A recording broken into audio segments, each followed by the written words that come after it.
Start the fade to black. Okay, here we go. I'm going to count us in. Everyone, you can hear this. Why wouldn't you hear this? This is fine. There's no problem with that. Let me just make sure I have the transition button. Curtain. Yeah, peek behind the curtain. Let's see.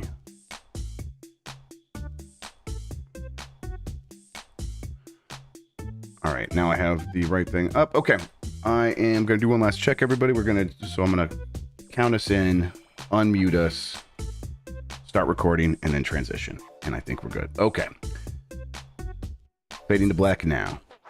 In 5, 4, 3. Yummy like a gummy bear.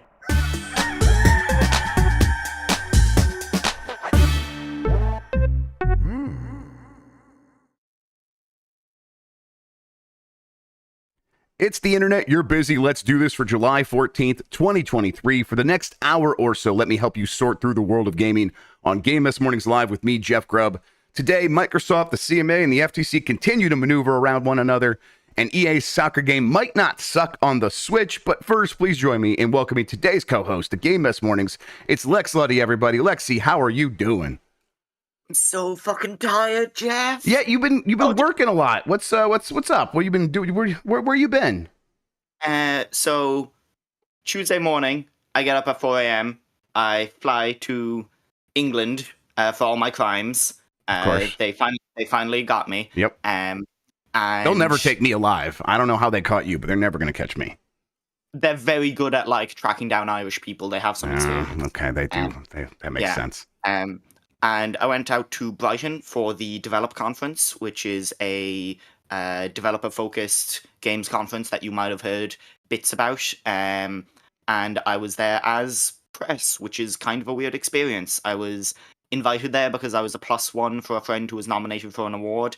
And then, like, I just had a very free schedule to walk around this hotel, like, show floor that wasn't that big, but every booth that you went up to, like, they were recruiting people. They weren't, people weren't there with games. E3 is great because if you ever run out of something to say, you can just walk up to someone and just be, oh, what are you showing? If you go up to someone at like a developer conference wearing a media badge and you're like, oh, what are you working on? They're like, we're not announcing for another 4 years. Please go away. Yeah, it's I've been to a bunch of those kinds of things, and it's a very different vibe. It's fun to talk to people still, especially like all these different places where it's like it's a completely different orbit. Like I did Singapore had a game thing 2 years in a row, and I went out to that both years, and it was very cool because it was people I never would have saw at E3. But I don't know, was it a good use of your time? Did you feel like you made some fun contacts or something? Totally. Like I was saying this to a few people, but like I talked so little about video games at that conference, and it was so refreshing. It was talking to people about work in a very different way. And no one's asking you about like, oh, what do you think of this game? No one's asking you, oh, what are you playing and what's your take on it? It's, here's what we're working on. Here's how we're working on it. Here's the cool shit we're doing. Here's how we make things work in difficult circumstances. And like, it's really great just to get that feel. And see how much effort everyone puts into things. There's also like a lot of PR people there, and so that's great for making contact there. And there's other media people there, so it's good for a freelancer like me to be able to go up to an editor-in-chief and be like, "Hey, hi." But yeah, it's really nice. And so a funny story I will tell is, first night I go there, I go out to the award show with my friend and with another friend, and then we're like, okay, the award show's over, we didn't win, but we had a good time. What are we going to do? It's like only, 7 o'clock or whatever. So we go out to a beach, and Brighton is a seaside town, so we go out to a pub on the beachfront, and we're sitting there, and one of the guys with me who used to run the website that I now run, he now works at Unity, he turns to his right and he goes, oh, hey, Chipsel. And it's the composer who did the music for Super Hexagon and Dicey Dungeons, who I interviewed 6 months ago, and we wound up just like hanging out with them all evening. Like, she's also Irish. She's from Northern Ireland, and it was her and her girlfriend. And honestly, I think more people should bring non-industry people to games events, because it really improves the vibe. Yeah. Like her girlfriend does not work in the games industry at all, and like will just like talk to you about like this stuff seems kind of stupid. And it's like, yeah, you're good at putting this in you got perspective. it in one. Yeah. Well done. Congratulations for really nailing us to the wall, because you're correct. These events, they become the average of like everyone who's there, and some of them I've been to. It's like, most of the people here are like chief marketing officers, and it's like, okay, listen, I'm sure you're fine people, but you guys have really turned this into kind of a nightmare factory of ways to exploit people. I'm not feeling great about it. But I remember I did one where I hosted the panel, or I was the moderator or whatever. And I didn't, it was for this event that like paid for my travel out there. So I felt like an obligation to do that kind of stuff. And, as I'm like talking, they're like, oh, just don't bring up the gambling laws, because there was some like mobile thing. And they're like, oh, it was like social gambling, which isn't real money gambling, but it's like still like this weird thing where people could spend a lot of money on it.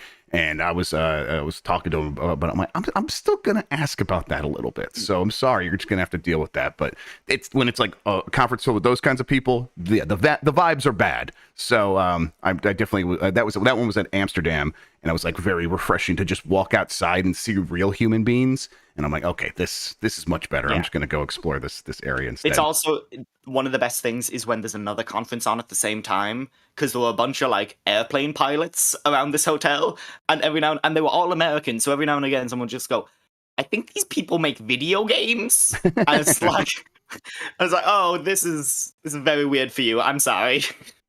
It's it's a fun thing, but I'm glad you got to go out there. It sounds like a good time. Sounds like you got in there. It sounds like you're busy too. You weren't able to pay much attention to what was going on in the world. Yeah, Brighton is a lovely city. I met so many people who, people like Natalie Flores, who you had on the show. Oh yeah, Natalie is great. I met her while I was going into a Tesco to get some water, which is like kind of the vibe you get. You just like walk into people that you know. That's fun. And caught up with them and talked to them about like the jump from PR or from press to PR and all of that. So like it is conversations that you just don't get to have online, and it's so much more chill. I think the way I described it to someone was like, when everyone is on Twitter, because everything is takes and opinions, or when everyone's online, it's takes and opinions, you start to judge people based off of opinions. Yeah. And like if someone says I like Sonic, you're like, fuck that motherfucker. Just a piece of shit. Yeah. Yeah. Like who the hell likes Sonic? But then if like you're talking to someone in person, and they're like super lovely, and they're like, oh, I loved the Sonic games when I was a kid. I'm like, yeah, you seem pretty cool. Yeah, whatever. Yeah. Yep. Yeah. The social media platforms very dehumanizing, and actually talking to people very, very humanizing. It always works out that way. All right, let's get into this mess. But before we do, let's explain what we do here. Most weekdays, I, Jeff Grubb, will help piece your gaming life back together. That includes breaking news and maybe even some of our own original reporting. For all these topics, I'll get the input of a bona fide expert who will make me look smart. If you are watching live on Twitch, welcome. You can always listen to the show later on podcast feeds by searching for Game Mess Mornings, or find the RSS on giantbomb.com. You can also catch the show later with chapters and timestamps on YouTube. Hello, YouTube. Okay, we have a lot to get into, so let's start the morning mess with UK regulator extends Microsoft Activision merger decision deadline by 6 weeks. This comes from Tom the Machine Ivan at VGC. The UK's Competition and Markets Authority has extended the deadline for its final decision on Microsoft's proposed acquisition of Activision Blizzard. The regulator had been scheduled to deliver its ruling on the $69 billion merger by July 18th, but will now do so by August 29th. Just more and more time taken up by this stuff. The CMA considers, this is a quote, the CMA considers that there is insufficient time remaining in the statutory period for full and proper consideration of Microsoft's submission on the proposed order, the watchdog said. As such, the inquiry group considers that there are special reasons to extend by 6 weeks. The revised period will therefore end on August 29th. However, the inquiry group aims to discharge its duty as soon as possible and in advance of this date. The CMA initially blocked the deal, but of course now we know that they are renegotiating with Microsoft right now, and they are going to take a little bit of time on that, but they want to get this stuff done pretty soon. Lex, the UK was the one that was like standing in the way of this deal the most, and now they've softened their position, but it's hard to tell exactly what that's going to look like. They've not indicated that they're like, well, we're just going to accept the old deal now because we just given up. I always feel like I have you on and ask you what the hell's going on with the UK. But I mean, do you expect them to be able to actually act speedily on this? No, the UK never acts quickly. I know that as my brother lives in Northern Ireland, and that government is extremely slow at getting anything done. But like, I just want to make sure I have things right, because I have been trying to keep up with things. Yes. Basically, what the CMA have done is they've said, we will negotiate with Microsoft, but because of that, we will have to redo our investigation based off of whatever they come back to us with. They said may have to do that, but that seems to be, yes, they will do that, is how they're phrasing it. Yeah. And so I think something like this is actually really good, as long as you're not someone who's reporting on it, or not someone who's being up to date with it every day and it feels like everything's just going at a snail's pace. Like, your regulatory bodies being flexible and saying, we'll look at this in a reasonable manner and we'll extend our times. We won't just get it done because it has to get done by a certain date. Like, that is the rigorous sort of things that you want your governments and your regulatory bodies to be doing. These are some of the biggest, this is one of the biggest deals in history. Like, it shouldn't just go through because we ran out of fucking time. And we couldn't get the papers in on time. For us, it's like a head wreck, because we wind up talking about the same conversation again and again and again and again. And for people listening, it feels like nothing is happening, or the same things are happening again and again and again. But from purely a political and economical point of view, I'm way happier that they're doing it like this than they're just rushing through and saying, yeah, no, this is fine, whatever. Yeah. Then rolling over as soon as the FTC has lost and saying, well, if the FTC lost, fuck it, let's just let it all go through. Like, keep on doing your job. You may as well. Yeah, I think I'm right there with you, where it's like, this is an aggressive regulator that is also open to the realities on the ground and willing to have some flexibility in their aggressiveness. I think is about right. I think that's the right tone to strike. And pushing these companies to really, really make their case is where they need to be. I don't think they just should be. It's they need to be, because you want these companies thinking about these decisions and the ramifications of their financial maneuvers in these terms of, like, yeah, sure, we can imagine all the money we're going to make, and we can imagine the market share increase that we're going to get. They should also be imagining having to convince a regulatory body that answers to the government and that answers to the people to prove that this is not going to harm anyone. And then if they are forced in that position, then they should then be building in caveats and exceptions to reduce the harm as much as possible. And that's exactly what has happened here. It has played out exactly right. We're going to get to a story here in a little bit about FTC's Lena Khan, the commissioner of the FTC, getting blasted on Capitol Hill because of what's happening over there. And it's like, I think the same thing happened there. We'll talk about that in a second. But as far as the CMA is concerned, them just saying, hey, yeah, we're renegotiating, but we have we still have some concerns, and we still want to do our due diligence. I think that's completely fair and continues to be right. Now, for Microsoft's side of things, I can see why they might get frustrated, because this July 18th close date has been known from the very, very, very beginning. And it definitely feels like in the FTC's case that we're running out the clock to cause problems at this time. But that's the strategy. And I think, again, okay, that's Microsoft's problem. Figure it out. And here we are. Now, it's a significant date as well, because I think I had this conversation at someone while I was in the UK, but like, the deal closing next week or whatever it was going to be, feasibly, you could imagine Microsoft now suddenly being capable of having a lot more conversations at places like Gamescom, at things like that, at those events, than they can now have, because it will be end of August after Gamescom, and they won't be able to take those meetings on behalf of the new company that they own. So it's probably like, that isn't the end of the world for them, but they're probably like a bit pissed that they just can't close it and have it done. And so, you know what? A big company's pissed.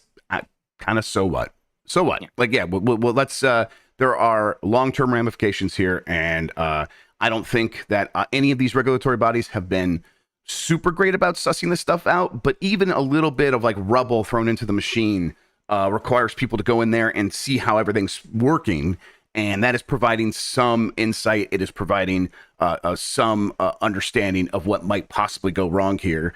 And I think most of Microsoft and Activision's answers to those questions about how this might work have been satisfactory for the most part. And it's better that we get them than we don't. Now, Microsoft is thinking of some pretty bold moves in the UK to appease the CMA. As part of this story, they say, according to Bloomberg sources, the company could sell the cloud-based market rights for games in the UK to a telecommunications, gaming, or internet-based computing company, or possibly a private equity firm. It's also been claimed that Microsoft executives have been exploring ways to close the acquisition despite a UK veto on the deal. Microsoft wants to complete the transaction before its merger agreement expires on July 18th. So they are still going to try to close this. I think they probably will find a way, but one of those ways seems to be, and we talked about this yesterday, the divestiture. This is what this looks like. So this is like more information on that story. They might just say, hey, we have the cloud streaming rights. We will just sell them to a complete other entity and we'll step back and just, we'll take their money, but otherwise another company is going to benefit from this stuff mostly. And that's something that I think the UK would probably accept. I don't know. What do you think? Yeah, like that seems... I remember being on the show a few months back and us being like, that seems like a really drastic option. But it doesn't feel as drastic now. The idea of Microsoft having someone else publish or distribute their games in the UK to appease people, like... I think you've listened to a lot of the court case. I listened to pretty much all the court cases. Like, you really get a feel from everyone at Microsoft are like, we will do fucking anything to get this through. We will clap and dance. We will do whatever you say, as long as you approve this deal. And if they're looking at one country where they have to make an exception, one country that is definitely not their biggest market, it's a big market, but it's not the biggest by any means. Like, I'm pretty sure, and especially if it's only cloud gaming, like, they'll be happy with that. And ultimately, they can make it like a 2-year contract, and it then runs out, and then they go, okay, we're going back to doing it only through xCloud, and this is your thing. Yeah, and it's the kind of thing there where I think the UK CMA would look at it and say, okay, this still gets the gaming consumer in the UK most of the benefits of this deal, maybe with like sans a few things, but for the most part they're going to get the benefits of this deal, and yet we could still see a cloud gaming competition happen in our market. And I think they'll probably be like that. That's the best we can hope for in a world where the alternative is, and it's according to the story, according to what we've heard Microsoft suggest a bunch of times, there's been a lot of reporting on it, the alternative being Microsoft closing the deal and just bypassing the UK and working around it completely. I think that would be something that the CMA would completely want to avoid. So, and that's, again, the evidence there is they are back at the table. They are renegotiating. So we'll see the results of that. You can imagine stuff happening both in the short term of Microsoft making as many moves to close by the July 18th date as possible, and then these slower term things of these regulators still coming after Microsoft, even if the deal closes, because they, of course, usually have the legal backing to do so. July 18th is 4 days away, which is wild. Yep. Like, I think everyone has kind of forgotten that, like, this deal has been going on so long. July 18th seemed so far away. Not anymore. It's still, and so what more can you do in 4 days? I would be very interested to see, or to hear what the vibe at Microsoft is at the moment, especially higher up the company, where you're seeing the bird's eye view of all of this, and you have 4 more days to try to figure it out somehow. Yep. Let's move on here to the other side of this. The FTC asks court to halt Microsoft Activision Blizzard purchase. This comes from Jordan Midler at VGC. The United States Federal Trade Commission has asked a federal court to further halt Microsoft's acquisition of Activision Blizzard. This is on top of the appeal that they are making to the Ninth Circuit Court of Appeals. Earlier this week, the Xbox maker won a court battle with the Federal Trade Commission, which is seeking to block the deal over antitrust concerns. An existing temporary restraining order on the deal ends just before midnight on Friday, but the FTC has filed an emergency motion to the Ninth Circuit Court of Appeals asking for a temporary pause on Microsoft's closing of the transaction. Microsoft wants to complete the transaction before the current merger agreement expires on July 18th, after which Activision Blizzard could walk away with a $3 billion termination fee if an extension isn't agreed upon, which they probably would, but who knows at this point. We're disappointed that the FTC is continuing to pursue what has become a demonstrably weak case, and we will oppose further efforts to delay the ability to move forward, said Microsoft President Brad Smith in an emailed statement to Reuters. The FTC has claimed that Judge Jacqueline Scott Corley's decision to refuse a preliminary injunction to halt the deal raises serious substantial issues for the Court of Appeals to resolve. Granting an injunction pending appeal is warranted because the FTC is likely to succeed upon appeal, the agency wrote. More fundamentally, the court committed an error of law when it relied upon the self-serving testimony of Microsoft executives that they do not intend to foreclose rivals as a reason to find the FTC had failed to make its prima facie case, the FTC wrote in its motion. So they're continuing to fight this fight. They're continuing to make their points and saying the judge messed up last time. Who knows how compelling that is for any of this. But what matters here is they made their appeal for an extension to the temporary restraining order, which is still happening right now, but it does end later today. And that temporary restraining order prevents Microsoft from closing the deal. And you know, the FTC went to the courts to ask for this temporary injunction to be extended for a longer period so that they could run through their court case. They were denied that motion, and now they are looking to have the Ninth Circuit Court of Appeals impose that instead, which seems weird because you just lost the case about it. You had every opportunity, and you have the reality was, and we talked to Kirkland about this when we had him on, basically saying like this is a low barrier for the FTC. They just had to prove that there is some harm, not that there is, you know, a certain level of harm or anything like that. It just needs to net out as some potential harm to someone, basically, other than PlayStation. And the FTC failed to do that. So it's weird that they might get this temporary restraining order. The thing here, though, apparently is that if the TRO, the temporary restraining order, expires tonight before the Ninth Circuit Court of Appeals gets to it, it sounds like they can't just extend it. And it sounds like unlikely that they would put a new one in place before the July 18th opportunity for Microsoft to close the deal. So it's this weird situation. But the FTC, at the very least, is pushing on all fronts. They are appealing. They're asking for an extension to the restraining order. They are not sitting back down at all. And I think that comes back to them just that this is their strategy.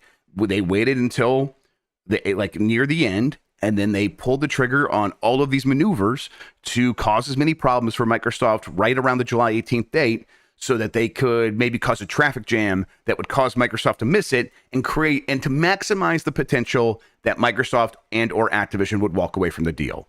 That has always been the strategy, and that strategy has only been amplified by them over the last couple of weeks. And now here we are. So it's no surprise to me, Lexi, that they did not abandon that and that they are going still for every possible headache for Microsoft that they can muster. There's a lot of backlash to that from Xbox fans and from Republicans on Congress. That's the next story here. Do you think that's a risk they run of making themselves look a little bit like, oh, you keep losing these cases, even though they know they're going to lose the cases? Yeah. Do you think that makes them look politically vulnerable or anything like that?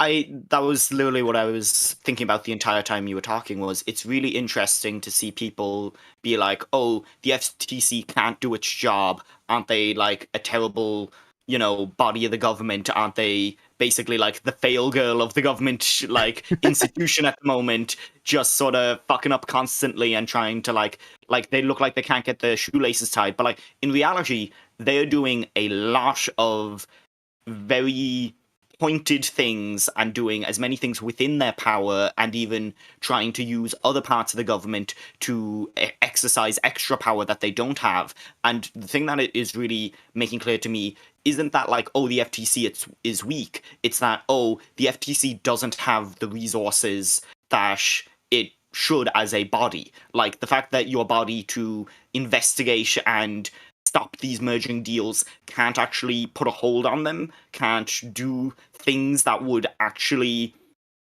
get a company to stop and wait for them to fully decide if it is or isn't going to have an impact on the market. For me, it reflects worse on the lack of support that the FTC has from the wider American government. And I know that there is a whole half of the American government that very much so does not support the FTC pretty much ever, and is begrudging that they even exist. But I don't think the FTC look weak. I think the FTC look like they're getting fucked over at this point. And they look like they're being given no other option than to fight losing battles. Yeah, and I think it's maybe it's not resources, but it's like the backing of like the law. The law is it was made, the Sherman Antitrust Act and all these things were put in place decades ago. And so they are trying to regulate a modern economy and modern companies using rules that were designed for antiquity. So I think they are held back by what the law enables them to do. And I'm like, as much as this case is a headache for people and it's annoying and you hate hearing about it every day, I'm like mostly, I think it's a nice balance. I think that, and that's why I'm like, I kind of think it's fine what Lina Khan is doing, because she is, I think they should have a high barrier of interfering with the economy. I think they should have to make a really strong case to be able to actually to kind of pick winners and losers, which is, it may be a crude way of putting it, but that's what it feels like. I think if they can prove their case, they actually should be able to stop a deal. But I think that the balance is struck when they are throwing themselves into the gears. I think that is a completely fine strategy, because it's like it puts these companies in a position where they have to really think about if what they're doing is going to be worth it, if they do have a strong case, if they can position it in both arguments in court and in reality to be as beneficial to consumers as possible. I think Jacqueline Scott Corley had it absolutely right when she said that the FTC already won, because Microsoft made so many caveats and so many exceptions to placate these regulators before they ever got to the point of being in court, that these regulators kind of got what they want. I think that for Lina Khan, it's a little bit more serious. It's a little bit more like, hey, we actually want to stop these deals 100%. But they are getting some wins along the way. They just want that big win of actually stopping it. And they might not get that. They probably won't. We still don't know, but they probably won't. But that doesn't mean that the results are nil. It doesn't mean that there was no positive results here. They absolutely did make a positive impact by getting by getting these companies to make agreements to keep things on the level with consumers as much as possible. So I'm pretty happy with it. The way I would explain it is, in rugby, in the league season, the way that they do it is if a team scores 4 tries, they get a point no matter what in their league table. But even if you don't win the match, you still get a point. If you lose by within 7 points, you get another point. So you aren't winning the game. You're not winning, but you're still doing what you're there to do. You're still building up points throughout the season, and those things do slowly make an effect. That's and exactly if we do if we do just want to go into the next story, there is a part of me that just fucking dies inside every time I see someone online be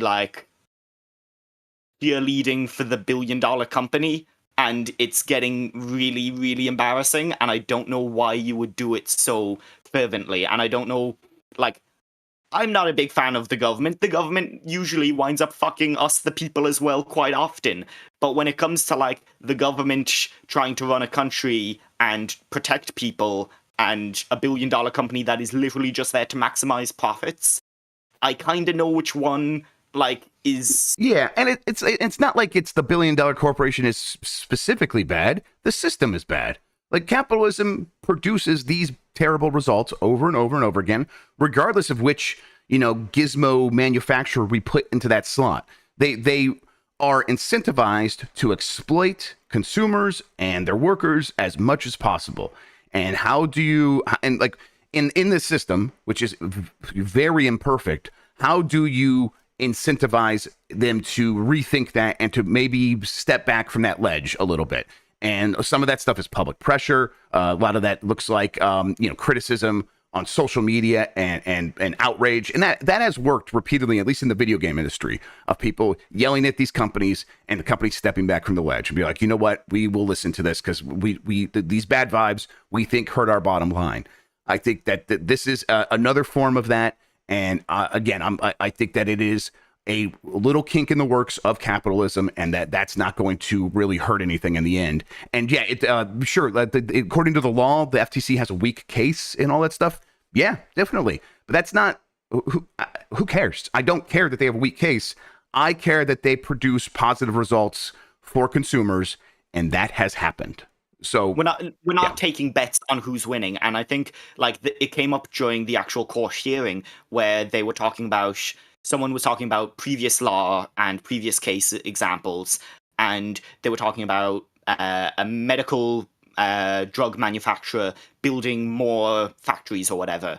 And the big difference between that case and this case was like, hey, listen, this case has become so much more public than that ever would have. People aren't cheerleading these engineering firms and these medical firms building these buildings that we're trying to decide if there's a monopoly there or not, but people have taken sides of this other thing, because it is in such a public sphere, and it is in gaming in particular, where everyone feels the necessity to take a side on fucking everything. Yes, so, God. Yeah. I think that's been the biggest lesson I've learned over the last 2 years-ish is I don't have to take a side on everything. Johnny Depp is doing something. I don't care. I don't care. I've never met that guy. I don't give a shit. Why do I have to have an opinion on that? I don't. So yeah, that's where I'm at with all that. We've talked around this, so I'm not going to do the full story on FTC in Congress, but basically just a lot of Republicans are giving her a hard time, Lena Khan, because she's a Biden appointee and she is running the FTC in a way that is, according to the Republicans, anti-business. And they are pro-business. They're the pro-business party. So, of course, they're going to be yelling at Lena Khan and giving her a hard time. Gamers showing up on Twitter and watching fucking C-SPAN to yell at her as well. I mean, it's the fanboys. What are you going to do? Of course, they're doing that. So I'll just say, I think we've made our point about why this is still beneficial. Okay, let's move on here. Starfield and Indiana Jones were both expected to sell 10 million units on PS5. This is from Alex Hopley at Game Reactor. All right, video games. Yeah, that's right, video games. Let's get to them. Xbox CFO Tim Stewart has revealed that before taking them exclusive, Starfield and the upcoming Indiana Jones game were both expected to sell 10 million units on the PlayStation 5. I just don't. Okay, hang on. Stephen Totilo posted this statement over on Twitter, where it also seems that Stewart was confident lost earnings from the game's exclusivity would be made up by extra Xbox sales and Game Pass subscriptions. Even with these huge numbers, Microsoft still didn't wish to see either game on Sony's platform. No. Maybe Starfield. Yeah. Maybe Starfield, but that was what I was gonna say. Was I'm a young person. The only reason I really fucking love Indiana Jones is because my dad introduced it to me, and I watched them all back to back on a sick day home from school, and I was like, "This is the fucking most incredible shit ever." Oh, I'm glad you like it. Young people don't. Yeah, people don't care about young people Indiana do not care Jones. about Indiana Jones. When they do, they're like, "You mean that?" They made a joke about it in the new movie, but they're like, "That grave robber? He just steals things from cultures and puts them in British museums." I'm like, "Okay, yeah, good point. I'm sorry. Yeah. I'm sorry." But okay, Starfield can sell a bunch over time, and it will, and maybe 10 million on PS5. And someone in chat says this, maybe over 5 years. I agree with that. Indiana Jones selling 5 million copies at 10 million copies over any amount of time on PS5 is pretty absurd. When you think about The Last of Us Part 2 barely getting to 10 million on PS4 and now also PS5. I don't know if there's a PS5 only version. Actually, I think we might talk about that a little bit. It totally feels like we talked about how important IPs are to these companies now, and how everyone thinks that you have to have an IP for your game to sell really well. Yes. But some people think the IP, just by fact of it being old or it being something that is maybe popular online, that means that it is a big IP, and that is just not the case. I think Indiana Jones is technically a big IP, but that doesn't turn straw into gold automatically, right?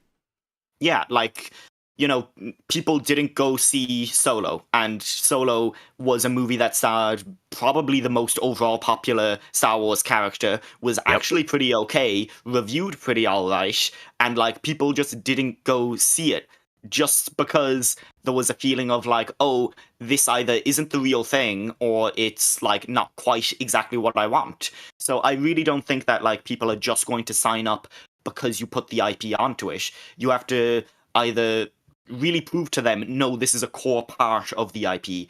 In the case of like Star Wars Jedi Survivor, people really feel like those are almost as important as the Disney Plus shows. They feel that those are as important as a Star Wars movie, and they are, because they add some really important things to the lore. If this Indiana Jones thing, if the story in that is only as important as something from Young Indiana Jones or The Fate of Atlantis, people aren't going. It's not, in Jeff Bacala's words, it's not important. I mean, I think you're 1,000,000% correct, because that's what happened to Solo, right? It didn't feel important to the overall story. It wasn't like, and I'm burnt out on MCU, but let's be real about what makes the MCU work. You got to the point where you're like, well, Ant-Man might be important in the story, and now I'm fucking watching goddamn Ant-Man. I like Ant-Man, but it's like, not the new one. The new one's bad. Don't watch it. I actually haven't seen the newest one. Yeah, because again, burnt out. But it's better than The Flash. Yeah, okay. I mean, I haven't seen that either. I'm like morbidly curious about that one. But it's like you could see when you are going along watching all these movies, like, oh, if I go watch Ant-Man, it's going to contribute a little bit more to this overall story that I've invested a lot of time in. And I think that is right where some of these big video games have started to figure out, if we can contribute to that feeling, we can really get the benefit of these IPs in a way that we can't from doing something new. But that is, there's no guarantee that your development team is going to be able to figure that out and then also make a fun game on top of that. It's really challenging. Because like, we talked about this maybe the very first time we ever talked, but like Hogwarts Legacy sold so fucking well because there had been such a dearth of content that people felt was important. People did not feel that Fantastic Beasts was important. It felt like just a fucking like stage play turned into a movie. But like the game was like, oh, this is the thing that I actually think this IP represents, and so they fucking bosh it. Does that mean that this Avatar game will sell well or sell poorly? They haven't shown enough of us to know if it's like actually what people care about. Yeah, and I think it's it just shows like no one knows. It's so hard to predict. I think that you can increase your odds. You make a good game. You make it look authentic to the property. You strike the right marketing tones. You give a promise to the player. Obviously, Hogwarts Legacy's promise was you're going to get to live in this world in a way you never got to live in it before. And that stuff is compelling, but it's all those things only sort of increase your odds like a few percentage points here and there, and you kind of got to add them all together to get to a point where they might succeed.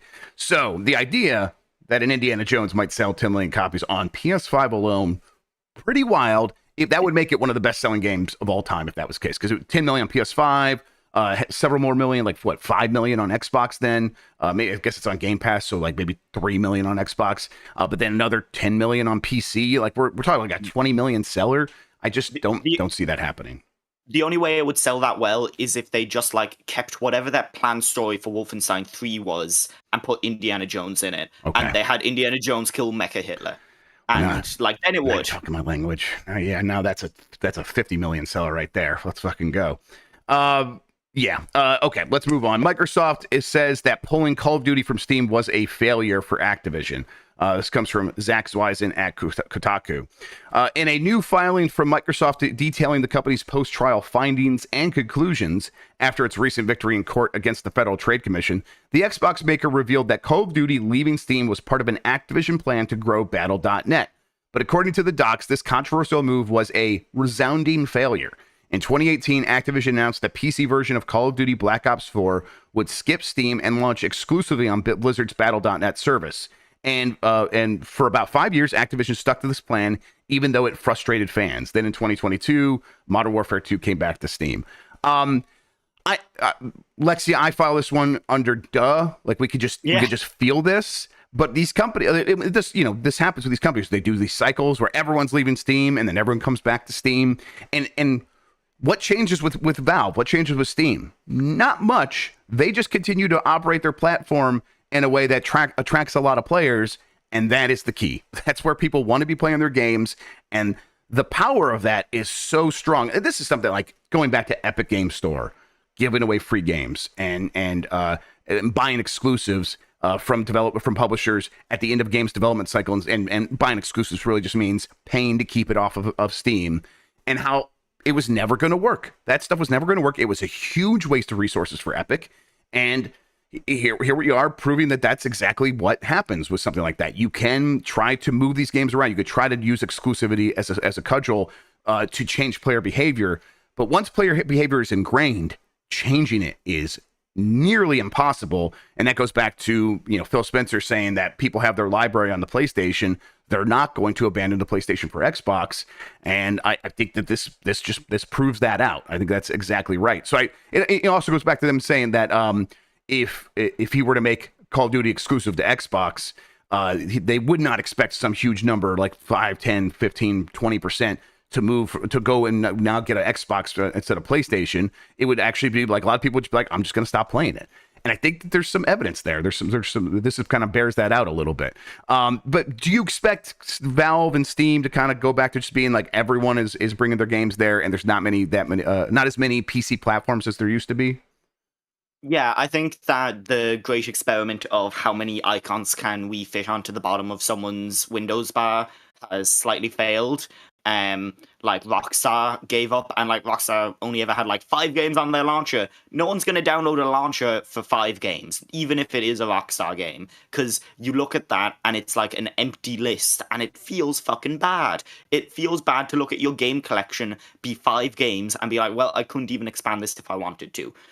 Blizzard have gone away with it because for the longest time, before there was a instituted Steam, before Steam was the institution that it was, like World of Warcraft was there. That is where you got World of Warcraft. So like it made sense that they could do it. But when you try to build your own platform like that, it doesn't matter if you have the exclusive content if you don't have all the other shit too.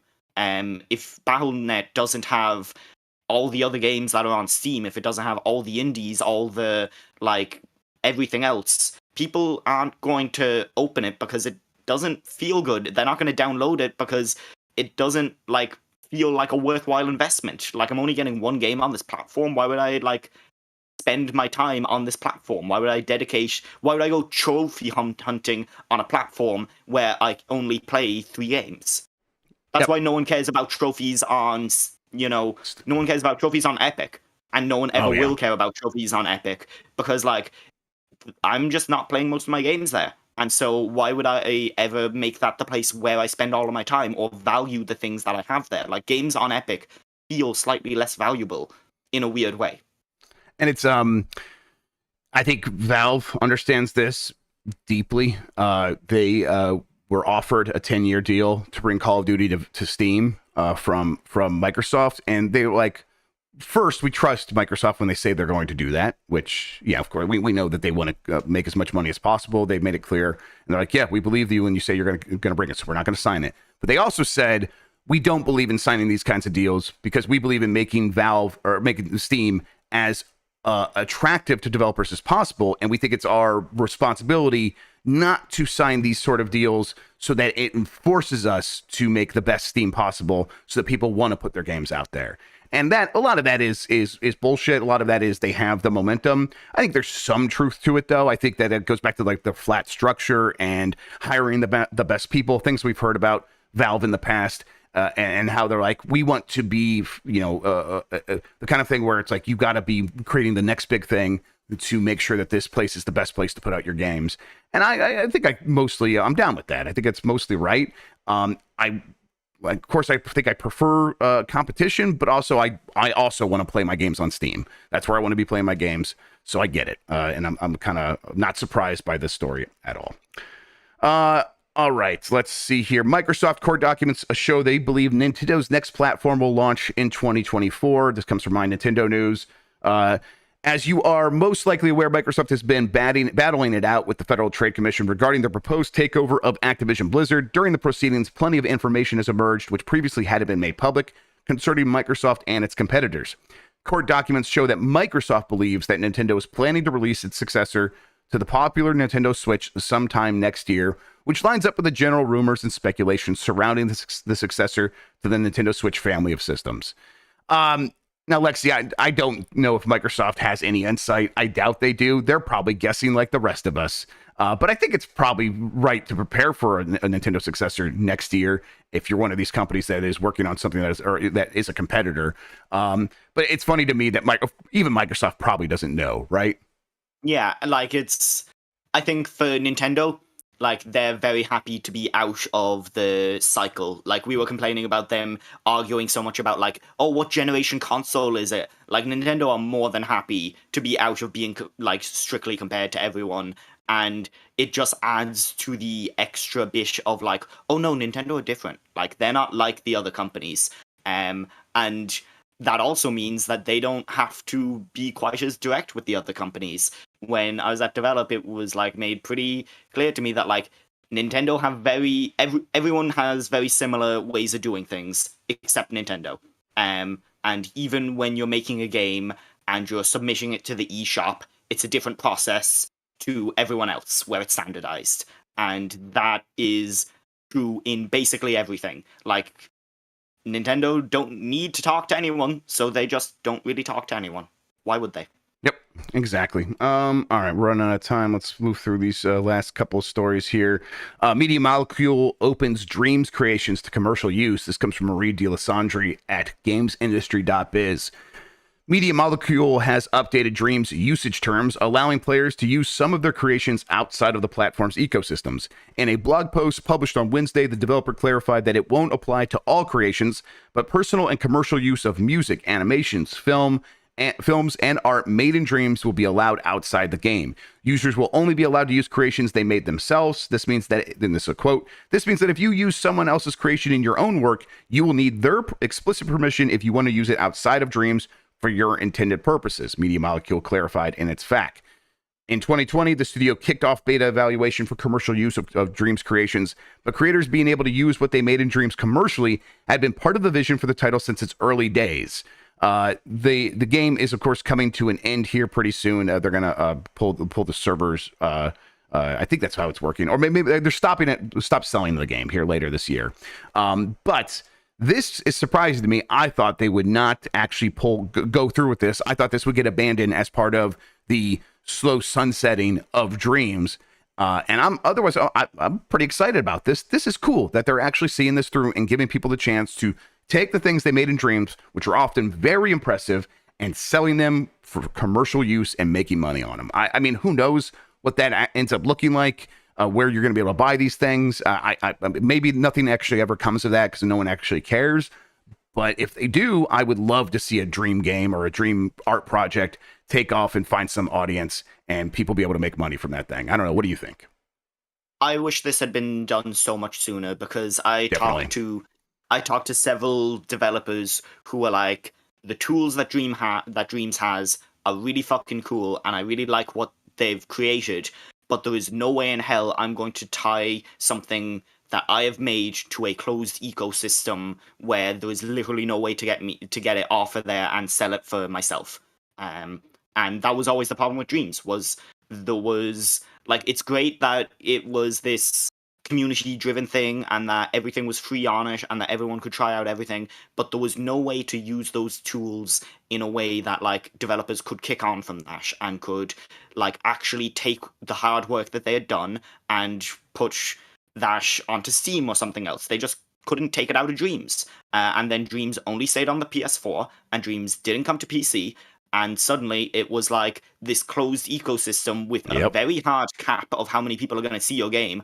And like the most people that saw games on Dreams weren't even people that played Dreams. It was people who were on Twitter, and like those ones went viral. And like that, you can't build a business off of that. So I really think that like Dreams is such a cool thing that they made it and that they spent so much time and effort into it. But this should have been done so much earlier. Yep, agreed 100%. I think that these are the kinds of games that are very difficult to manufacture. Like you can stumble into something like one of these. You make a Minecraft, and suddenly now you've got a Minecraft community store where community creators are selling stuff that they made, and you do a Roblox, and like you start Roblox small, and you make a bunch of little games in it, and then you open up the community tools, and suddenly it's a $45 billion endeavor or whatever.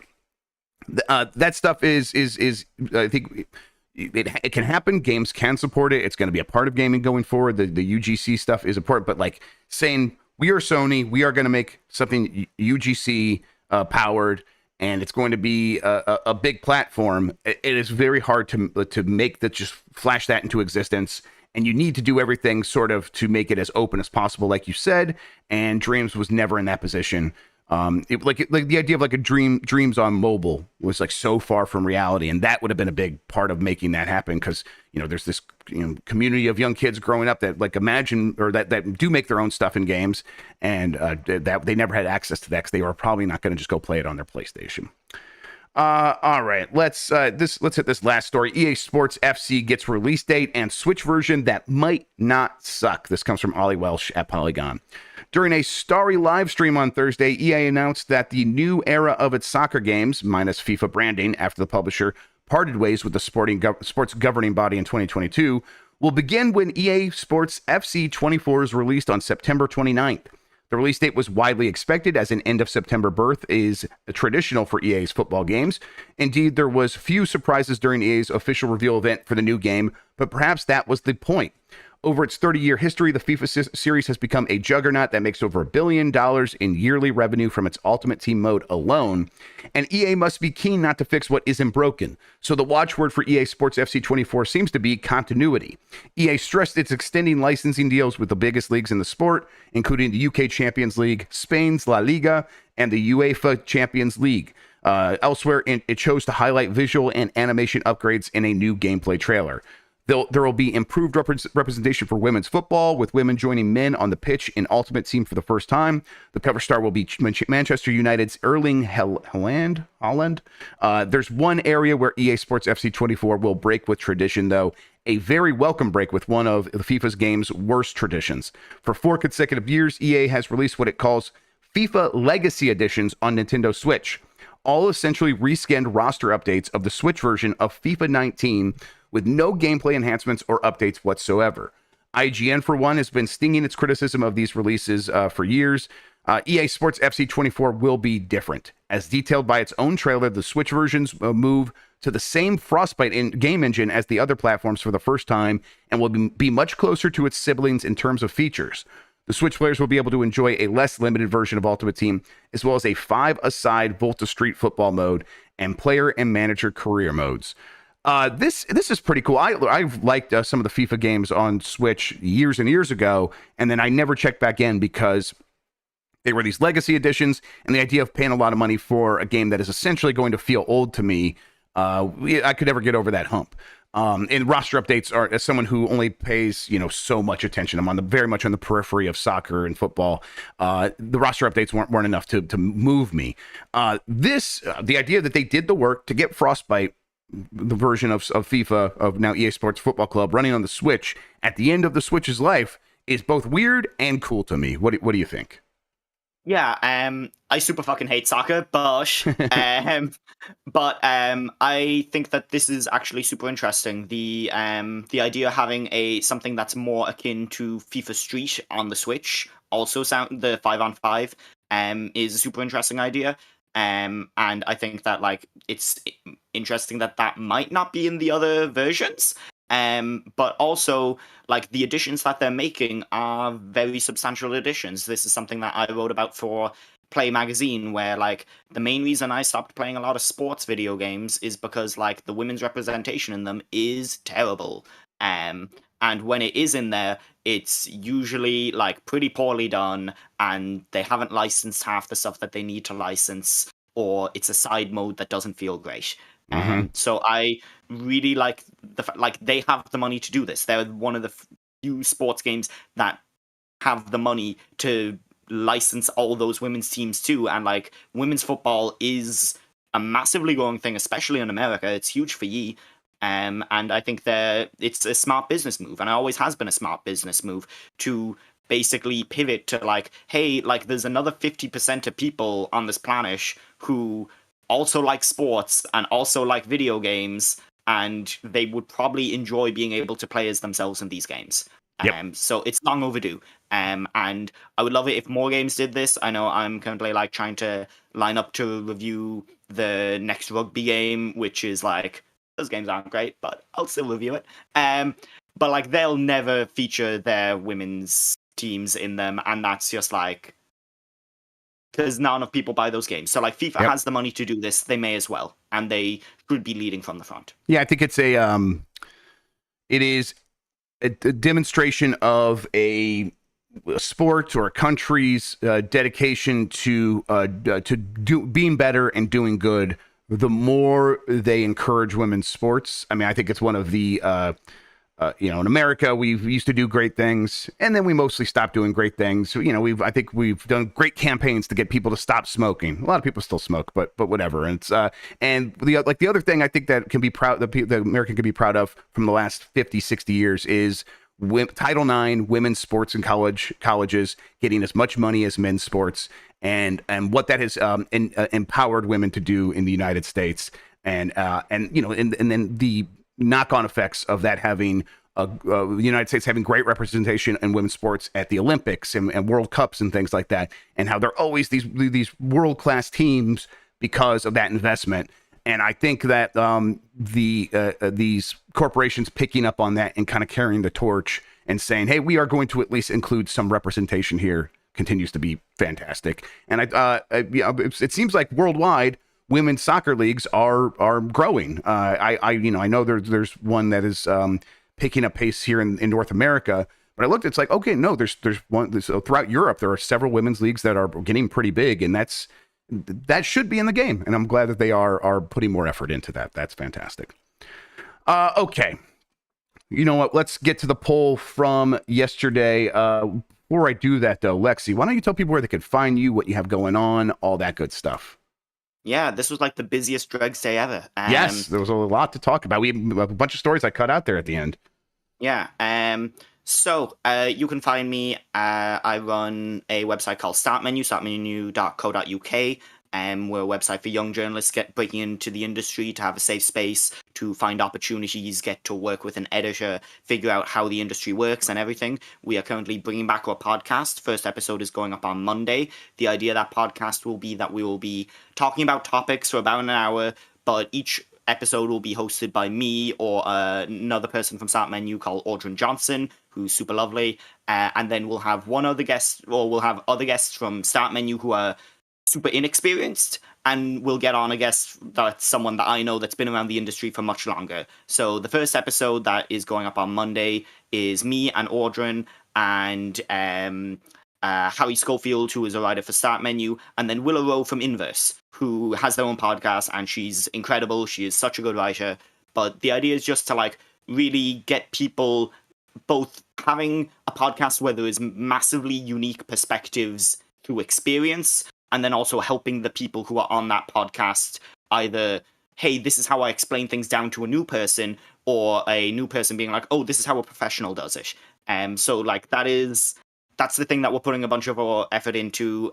Grubb, I'm definitely going to ask you to hop on at some point. Please. And I'm really hopeful that it will help people. And I'm trying to help people diversify the type of journalism work that they do, and it not just being writing at the moment.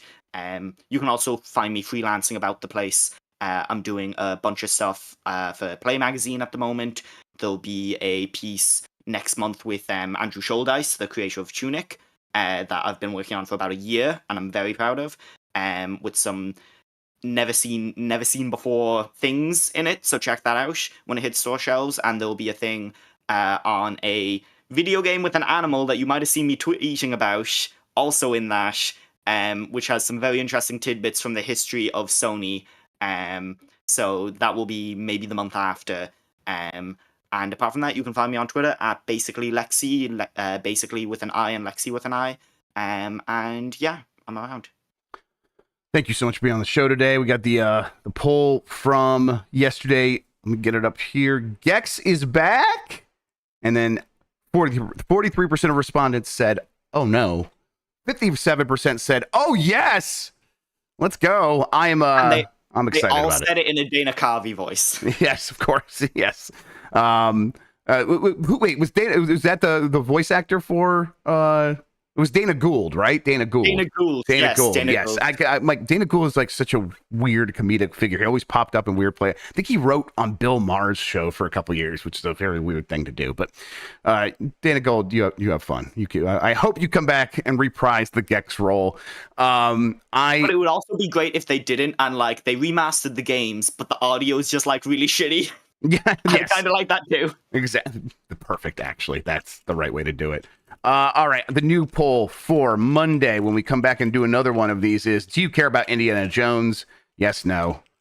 I just want to see. I just want to see what y'all say. Don't hurt me, but I want to see. Ask if it's important. Okay, there we go. Yeah. Dan, you got that? Is Indiana Jones important? And then yes or no. There we go. If you already put up the other poll. Oh, no, he's grabbing it right now. Thanks, Jan. Okay. Thank you, Jan. That is going to be answered on Monday's episode of Game Mess Mornings here on Giant Bomb. Speaking of Giant Bomb, we have a UPF today. We're going to play XO Primal on UPF. I think we're going to do that around... Yes. Let's see. What time we're going to do it? I think we're going to do that at 3 p.m. Eastern, so noon Pacific time. That time might move around. Things are in flux because I'm trying to figure out who could be on there because a lot of people are busy today. I'm very excited to finally see that game because I feel like I've been seeing people try to explain it to me since like 2020, and like every time I feel like I don't actually come away knowing what the fuck it is. Yeah. I'm expecting it to just be like any one of these co-op shooters, but then I remember it's not just PvE. It's PvPvE, right? There's two teams of 5. But you never interact with the other players. They're just off doing their own thing, okay. And you're basically racing. I don't fucking know anymore. I don't know. I guess we'll find out here on UPF later today, and then next week we'll get back into our normal schedule. We will have Game Mess Mornings throughout the week. We will have the Bombcast, of course, Blight Club. There might be a new Jeff's Bizarre Adventure, all that stuff. They're watching Cowboy Bebop. It's very fun. We will Four Swords Fiesta. We should try to get that back, but we're also going to do some more stuff with AEW on Wednesdays. Let us know if you want to see more Four Swords Adventures because that game is much longer than we first anticipated. So I like to see kind of how the excitement around that. Let me know. But otherwise, we're going to figure some stuff out for next week here on Giant Bomb. Until then, though, Lexi, thank you so much for spending today talking with me about video games. I really appreciate it. Always a pleasure. Absolute blast. And audience, you're the best audience in gaming. Until next time, have a good one. Take care of yourself, and goodbye.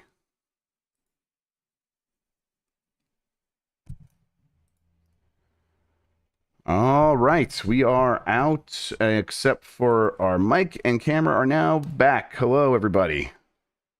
Stop the recording there. Okay, great. Thanks again, Lexi. That ruled. That was a great show. Yeah, that was a fun one. It's nice to be on a Friday show where like there's stuff to talk about. Yes, exactly. And there was a lot there. And usually when there's stuff to talk about on a Friday, it's all like the depressing bad news that they want to get out like before a weekend or something. Yeah, trash day. Absolutely.